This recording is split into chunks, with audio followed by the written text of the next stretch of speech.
Hello guys and welcome to a new video. In this video I will show you how to get a free NFT from Binance. Let's get started.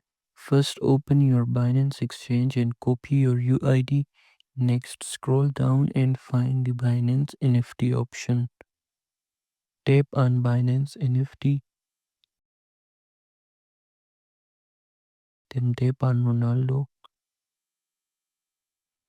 After that login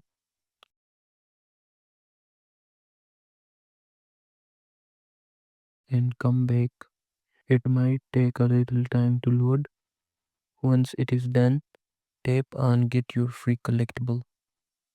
Now scroll down and select the Rubana option. For the second option, it will ask if you live in a restricted country. Select no. Lastly, it will ask if your Binance account is verified. Select yes. Finally, paste your UID you copied earlier and then tap on submit. That's it for this video. Make sure to like and subscribe for more. Thanks for watching.